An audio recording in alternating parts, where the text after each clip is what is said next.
আছোঁ আমাৰ অজুনতল শ্ৰী শ্ৰী বিষ্ণু মন্দিৰৰ সন্মুখত আৰু ৩ বহাগ তাৰিখে আমাৰ ইয়াত ধুনীয়াকৈ দৌল উৎসৱ উদযাপন কৰা হয়। আৰু দৰঙত আমি যিহেতু জন্মগ্ৰহণ কৰিছোঁ আৰু দৰঙত এটা ভাল লগা বিষয়টো হৈছে আমাৰ মানে দৰঙত এই বহাগ মাহটোৰ প্ৰতিটো দিনতে প্ৰতিটো ঠাইতে মানে এনেকুৱাকৈ দৌল উৎসৱ উদযাপন কৰা হয়।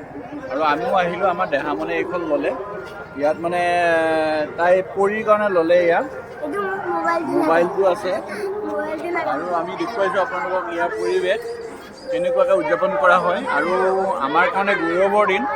আগতে মানে বহাগৰ প্ৰতিটো দিনতে এনেকুৱাকৈ ঠায়ে ঠায়ে দৌল উৎসৱ আৰু বিহু নৃত্য প্ৰদৰ্শন বা বিহু প্ৰতিযোগিতা হয়।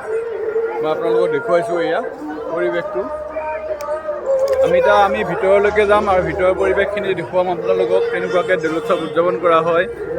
আমাৰ ৩ বহাগ তাৰিখটো আমাৰ প্ৰথমতে অজুনতল বিষ্ণু মন্দিৰৰ পৰা এনেকুৱাকৈ আৰম্ভ হয় দৌল উৎসৱৰ, আৰু আগতো হয় ১ তাৰিখে বদলগুৰিৰ পৰা আৰম্ভ হয় বিহুৰ দিনাখনৰ পৰা। তাৰপিছত ধুনীয়াকৈ এনেকৈ দৰঙৰ প্ৰতিটো প্ৰান্ততে দৌল উৎসৱ উদযাপন কৰা হয়।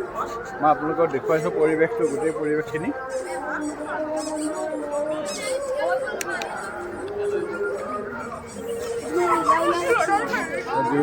বিভিন্ন মেলা হয়, নামো মাতে, কিন্তু এইবেলি আমাৰ নামটো নহ'ল, যিহেতু ওচৰে পাঁজৰে বিভিন্ন ধৰণৰ সৰু সুৰা অলপ ঘটনা হোৱাৰ কাৰণেও আমি নামটো ইয়াত উদযাপন কৰা নহ'লে।